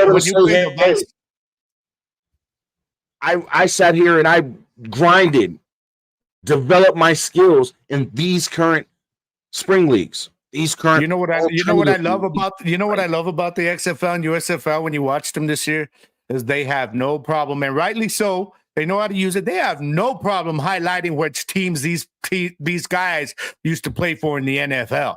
You know, you'll be seeing it on the USFL. Oh, so and so used to play with the Dallas Cowboys. You know, and now he's come back and he's playing here. You know, and it's like so. The USFL and XFL, they're doing it even on the business end, though. Brand. What do you mean it's business, not personal? Even on the business end, how is saying that the Dallas Cowboys or the Las Vegas Raiders or the Kansas City Chiefs, or let's take Austin Watkins for example, the Cleveland Browns looks like he's going to be in their top 3, top 4 wide receivers. Just saying. I think what Marathon's saying is what I was saying though. I won a championship last year. I won a championship last year with the Birmingham Stallions in the USFL, and I can't say that this is where the NFL got me from. Especially these players who weren't in the NFL before. Nah, the NFL saying no, you can't. You know why? Because, like I said, whether it's right or wrong, the NFL is that bully who's saying the NFL is saying no. You're on our brand. You don't talk about another brand. Which I get that. That's their business part of it. But to me, it's like, come on, NFL. Y'all know you're the big dog. Nobody's threatening your brand at all, man. Come on. How are we threatening your brand when you're signing players from these leagues? How is that threatening your brand? All you're doing these leagues are literally trying to send players. Yeah, exactly. All you're doing is helping these leagues get fans to watch. When y'all, what the hell do you expect people to do when the NFL season is over? Wait. I gotta wait till next season. I gotta sit here and wait till next season to see my team play football. I gotta wait months for football. I gotta wait. No, you don't. Week after the Super Bowl is a whole new league. Yeah. 10 to 14 more weeks of football. Then you got the USFL right after that. 10 to 14 more weeks of football. Then you got college spring games. 4 more weeks of football. Then the preseason. 4 more weeks of football. Then the college and the NFL regular season. Holy shit, that's 12 months of football. Mm-hmm. So why can't we talk about it? How is that killing your? How is the NFL not Look, you feel that threatened that you have to make commercials saying real football is back? Stop it. No, you don't. Stop it. Stop it. The NFL is not being threatened in no way, shape, or form. There's no one competing with their schedule anymore. How is the USFL or the XFL season interfering with the NFL draft? It's not. You know the problem here, though? The NFL don't care. They're going to say, look, if you want to play here, this is the rule that's going to be. And I don't agree with it. I'm with you. What I'm just saying is it doesn't surprise me because it's the NFL. You know what I'm saying? Like NFL, it don't matter what time of year it is. How many times? Why do you think they drag out the whole draft thing and they've turned the whole schedule release into a countdown? Because the NFL is not happy unless they are constantly in the headlines. Exactly. Yeah. So they're all about their brand and only their brand. And that's why they don't talk about them on these different sports talk shows. That's why they barely say anything. ESPN will give them their little spot and their little segment on Sports Center and stuff, but that's it. That's it. You know what I mean? And it's so disrespectful. It's disrespectful as hell. I don't care what nobody says. If you don't sit here and watch these, like, don't sit here and jock ride these players when they're coming out of college. Then they don't make it to the NFL. You forget about them. Then when they pop back up because of the XFL or the USFL or the CFL or the IFL or the AFL arena football or any of these other alternative leagues that ain't the damn that ain't the damn NFL, then all of a sudden you're jock riding them again. Oh, that was my dude back in 2016. He was with USC. That was my dude. That was my guy. I don't know where he's been because you ain't followed him. You haven't paid attention. He had to go to other leagues to develop himself to be able to be on an NFL caliber team, or excuse me, to be at that caliber of being on an NFL team. at the end of the day, he had to go to other leagues. So why can't he talk about it? No, He got to talk about his college years. He got to talk about his college years. Come on. Let me ask you something. What's it going to take? What's it going to take for the NFL to loosen that a little bit? You think it's going to take? To realize that the NFL is rigged. See, no, come on, bro. Let me. You know what it's going to take. You know what it's going to take. You know what it's going to take. To be honest, it's going to take the NFL seeing that the ratings and the viewership for both leagues improve by the year. That's the only way the NFL is going to take them serious enough to allow the players to say the USFL brand, my team over here, the Birmingham Stallions, or allow the team. That's the only way the NFL is going to do that. When they know that, okay, now they're worth our time. Now they're worth associating the same conversation from a player with our brand. You know, I'm just thinking this is the way that it's going to happen. That's the way it's going to happen. But peep this. When the NFL stops picking who's going to play in the Super Bowl and allow these players to literally just go out there and play, bro. It's so like these spring leagues, these alternative leagues allow these players to go out there and play. There's no script. There's no, hey, this is what's going to happen. Hey, this is what we want to do for entertainment purposes, because I've done enough research. I've heard enough former NFL players, dude. I've seen I watched this video the other day and it shocked me. I had to go and find the actual source of the video and come to find out this is some legitimate crap. That's why this player is no longer in the NFL. I'm not going to bring up his name. I'm not going to say nothing. But this man said on draft day,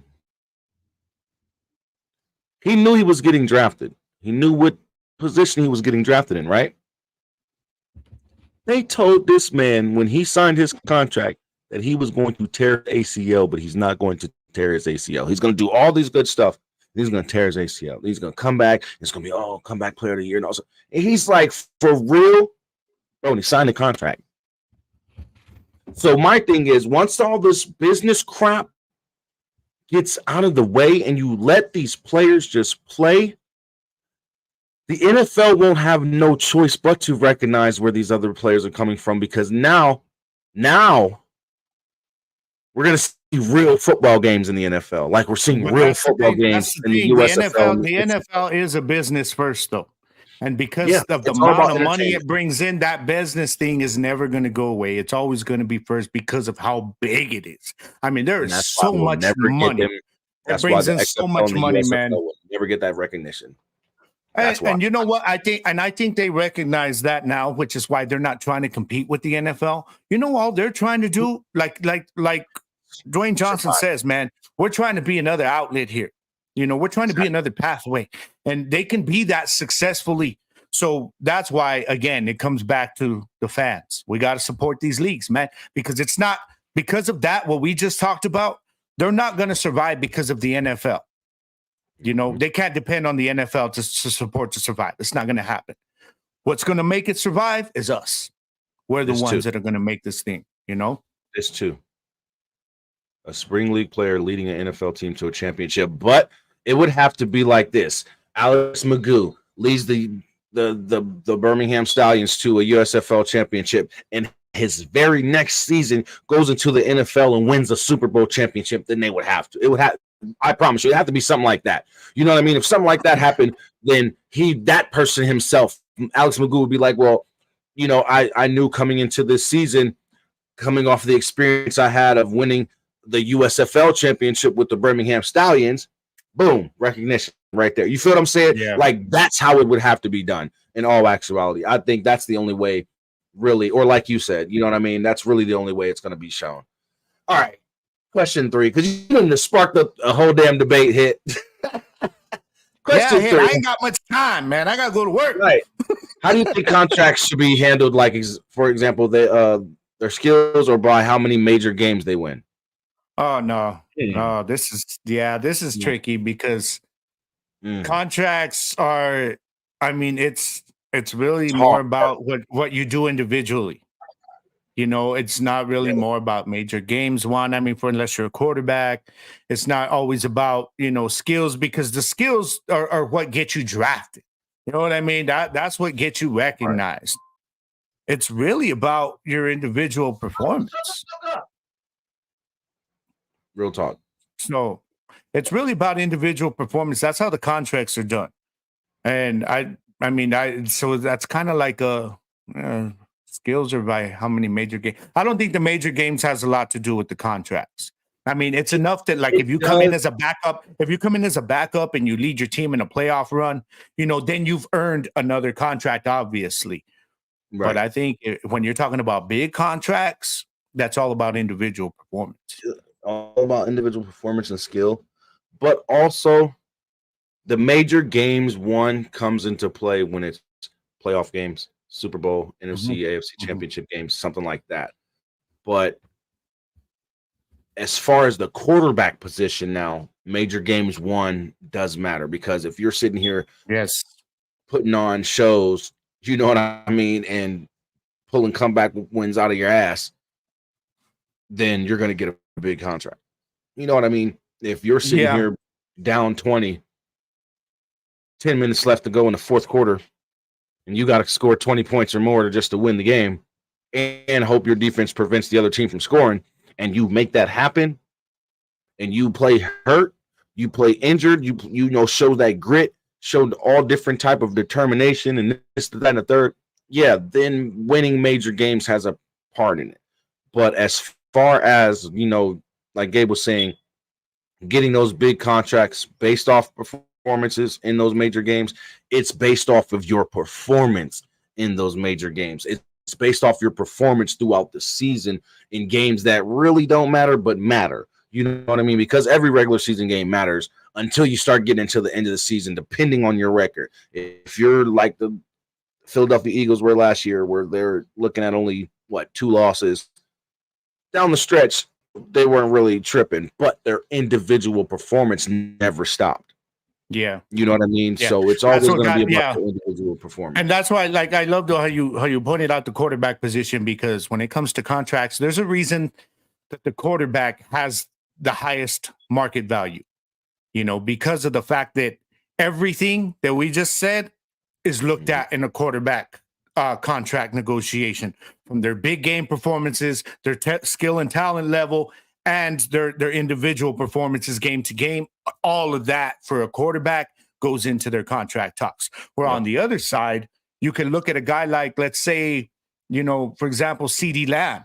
Okay, let's say Dallas, just in a hypothetical world, doesn't even make the playoffs this year, and they have a bad team, but CeeDee Lamb goes off for 1,700 yards this year. He's going to get paid because of his individual performance, not on the performance on the team. So as a quarterback, though, then you would look at the wins and losses. So it's very different for the quarterback in terms of contracts. They get everything looked at, whereas mostly the skill position players, it's really just about, like you said, the individual performance is key. It's the more important thing. And like Jake from Marathon Poker says, incentive clauses are common in contracts as well. So those incentives are going to come from, bonuses from big games, winning the AFC, making it to the playoffs. Yeah. Making it to the playoffs. Making the Pro Bowl. Yeah. Things like that. Yeah. Putting up a certain amount of numbers, a certain amount of stats in a game. And that's why guys, so those of you not familiar, like we talked about Josh Jacobs, whenever you describe what a player's making on a contract, when you hear the term can make up to 12 million, that means the guaranteed money is probably about 10 million, but there's 2 million in incentives. So that's what that means, y'all. If you hear can make the contract is worth up to this much, that means there's some incentive money in there that isn't guaranteed. So that's really all that means right there. Now I get you hit. That's more towards what you were leaning towards in the question, how it's more so written up and things of that nature. Got you. Contract. Jake says contracts should be based on what similar players as you get.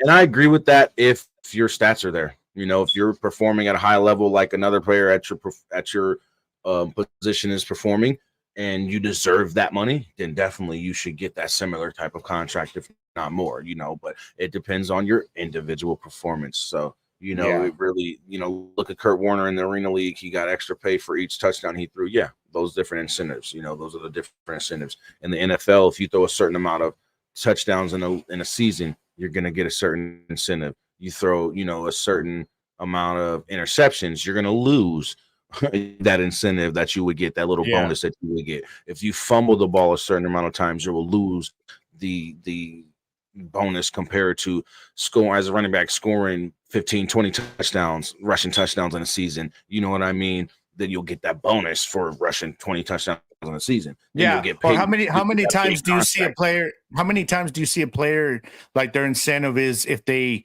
take 75% of the snaps for the season? That's an incentive to stay healthy and stay on the field, So the incentives come in different forms, man. They really do. They do. So Hit, I want to thank you again, brother. Thank you, Hit, for the Hit. We can always count on Hit to give us some straight up good stuff to talk about. It's conversation starters, man. It's dope. I dig Hit's questions, like straight up. Sure. They make you think, bro. Again, if you guys want to send over your fan mail questions, make sure you do so at the Gridiron Podcast at gmail.com. As you see under my name, or as you see all over the place, all over the show, it's the with an A, Gridiron Podcast at gmail.com. You can send in your fan mail questions and have them asked right here live on the show and get them answered by myself and Double G. You already know. Now, before we do get into our last topic of the show for today, I know this is a football show, guys, but a lot of us here are wrestling fans, and this week has been a tragic week for wrestling world. Bad, Terry man. Funk, Heartbreaker. Hardcore legend Terry Funk passed away. Now, don't get me wrong, Terry Funk was up there in age. He was a lot older, but old school heads know who Terry Funk was, man. He was a pioneer of the hardcore genre, period. Yeah. So, but this one hurt the most this week. Like, don't get me wrong, Terry Funk passing away was tough. It was tough to take. But like I said, he's older. But this one hurt, man. Yeah, man. 36 years old. Wyndham Rotunda Passed away from second or third generation WWE wrestler, man. Very Wyatt. Wyndham Rotunda. Yes. He was 36 years old, man. He was 36 years old. Terry one of the most talented, like on a mic, in the ring, all around that this last generation has seen. Terry Funk was that dude. You're not lying, Hit. Terry Funk started the rise of the hardcore era of hardcore wrestling. Like Terry Funk put the ECW on the map, and all those hardcore smaller promotions. That's where he got his rise from, right? Rising through the ranks of those different promotions and making a name for himself, and finally getting looked at that point in time was then called the WWF, World Wrestling Federation, but now the WWE, World Wrestling Entertainment. So Terry Funk brought us dudes like Mankind and Mick Foley. You know what I mean? The Sandman, hell, all the WCW wrestlers that were in the hardcore division, Sabu. I mean, we could go on and on. Taz. There's so many wrestlers that came from Terry Foley being definitely. Terry Funk is the hardcore icon. So definitely rest easy, Terry Funk, because you changed the game in wrestling and bringing us the hardcore. Bringing us that hardcore, just beautiful thing, man. And Bray Wyatt, man, what can you say? I mean, man, generational. This guy, I'm legend. telling you, bro, you talk about a guy who was just so entertaining to watch, not just in the ring, but that dude's promos, man, like they were an event. Firefly Fun Room. The Fireflies, bro. When the Wyatt family, when those lights went, remember he would come on screen, and he'd be talking, and then you would just hear like Chicago, we're here, and he'd blow it out, man, and you would hear the music come on, and he would come out. And his promos, bro, in the ring, his promos, the way he handled himself on a microphone in front of a camera, and then he would get in the ring and he would put on a classic. You know what I mean? And I was always so mad that WWE did not use him the way they should have. And fans were mad for years. Fans were mad for years. As a champion, because you gotta imagine what he did as Bray Wyatt and what he did as the Fiend. Like, come on now. Yeah, you putting those two different characters on screen at different times at the right times. Yeah, man. But I love that hit. I like that hit though. I like that hit in terms go higher. Bray Wyatt's The Rock. Bray Wyatt is the Rock of his time. Come on now. The Rock's catchphrases, The Rock's persona, on a mic, maybe Rock's everything. No, the way The Rock came into the WWE and saved The Rock and Stone Cold Steve Austin saved the WWE. Let's keep it 100. Back in the wars, back in the Monday Night Wars, the WWE was on the brink of bankruptcy, right? Who saved the WWE? The Rock and Stone Cold Steve Austin. Yeah, but that wasn't Bray's role. That type of talent. Bray Wyatt was able to come on and save the WWE when it was needed. When he was champion, Bray Wyatt. Yeah, that's the problem though. That's the problem though. Like they had him on a 1 month title run. That's the only title run he's ever had. He never had the title picture over in the long term of his career the way The Rock had it, the way Stone Cold had it. What I see Bray Wyatt as is I agree with Hit in this term is that his character is exactly what Taker and Kane was. And it allowed him to look at Kane. Kane is my number 2 all-time favorite behind Rey Mysterio. And my biggest gripe with the WWF and WWE during his career was that he never got a fair shake to be a champion. But look at the career that he established without it. And that's why I think Bray Wyatt really relates to Kane a lot in that sense. He was never given the title picture, but you know what? Because of the fans, he didn't need it. You know what I mean? So I love the comparison, especially to Kane. Especially because the character was always dark.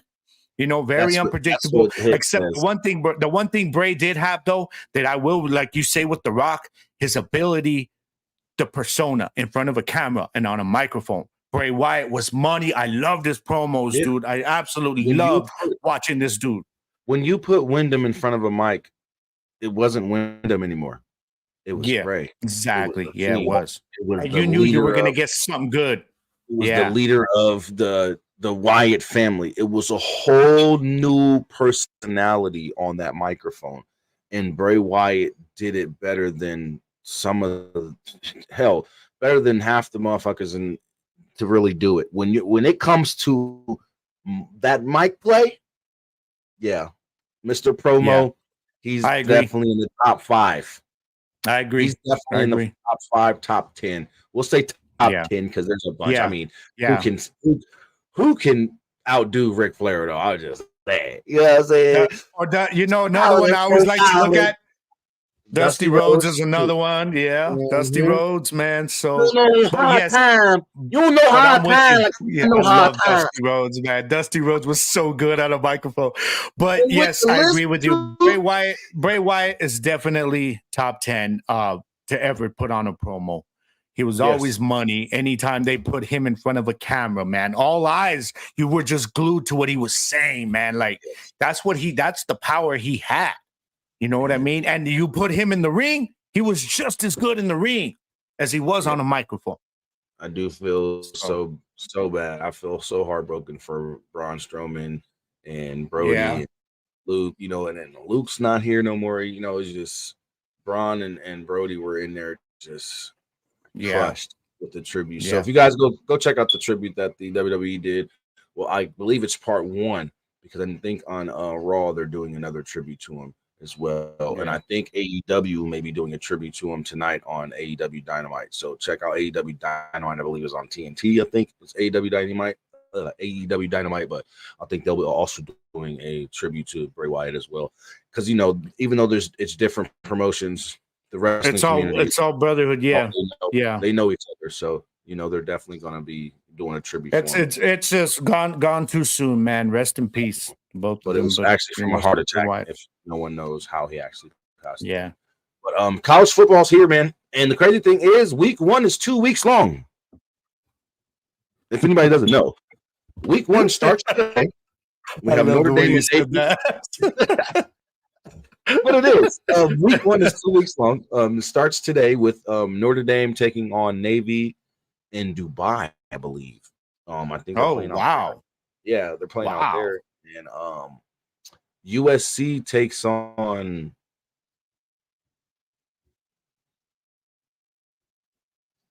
I forgot. San Jose State, I believe. That's how weak the team is that they're playing. It is. They're playing San Jose State. That should be for USC. That should be a highlight reel for USC. Yeah. That should be the start. Notre Dame up 7-0 on Navy. Yeah, see, Notre Dame, I expect a lot of big things out of Notre Dame this year, man. NBC, guys. You guys can check out that game for Notre Dame and Navy. It's on right now. The SWAC and MEAC Challenge is also today. Jackson State takes on South Carolina State. If you guys are interested in HBCU football, that's the SWAC and MEAC Conference Challenge. They do the Kickoff Challenge every year, so that game's on the day as well. I think it's like 4 games on the day, but only 2 of ranked top 25 teams. Then I believe there are some games tomorrow. And if it's not tomorrow, then it's Thursday, then Friday, then Saturday, then Sunday. And right quick for for Angel and B, those of you I know from here, from my neck of the woods, NMSU Aggies, our Aggies, New Mexico State, they will be on ESPN this evening, national television. They'll be taking on UMass, y'all. UMass. Yeah. So our Aggies, our Aggies got some big, we got big expectations this year, and that's new to us NMSU fans, bro. I'm gonna be straight up with you. There's always been a trash football program here, but we've finally, they made a bowl game last year. They're excited about the culture now. So anybody watching this from here in the New Mexico area, y'all be sure to watch NMSU tonight, man, because the more we get eyes on them, bring some ratings to them, ESPN's going to be like, all right, let's bring these guys back, So sure. Just an FYI, man. For all you guys, please go and follow Double G and the Gridiron Nation show at the following social media links at the bottom of your screen right there. You guys see that ticker? It's going across like that. Yeah. Go follow my boy Double G, man. Go follow Gridiron Nation as well. And for any fan mail questions for Gridiron Nation, there's the email address for you guys right there for any fan mail questions for the Gridiron Nation show. So make sure you guys go and check out my boy Double G. I appreciate that, brother. Thanks for the plug, man. Appreciate that. No, man. Look, y'all gonna see this a lot. We're always gonna be showing each other love, especially with Double G being the co-host and making this show what it's going to be. Like, this show is really gonna grow.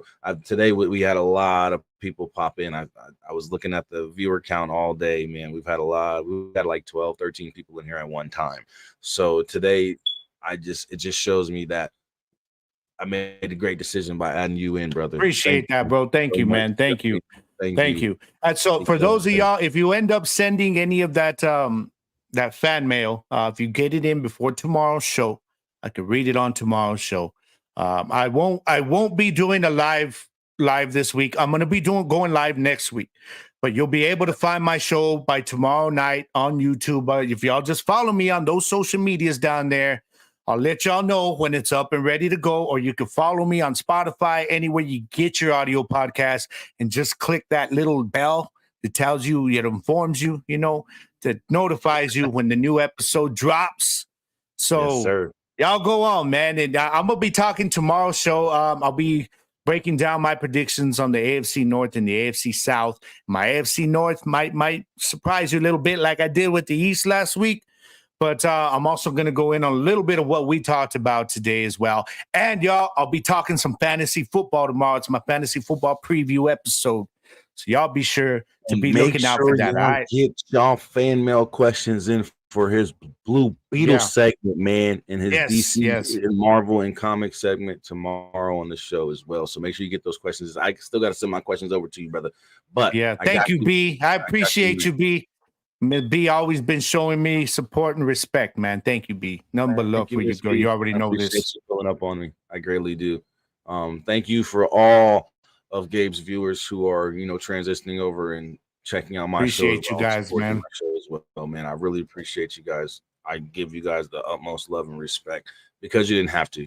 You could have just kept sticking with watching Gabe's show and supported when you wanted to or whenever you seen Gabe on. But, with him now being a co-host and you guys coming over here and supporting me as well, I greatly appreciate the love. So, Miss B, Angel, JP, and all you guys, man. Hendo, Mr. Hendo.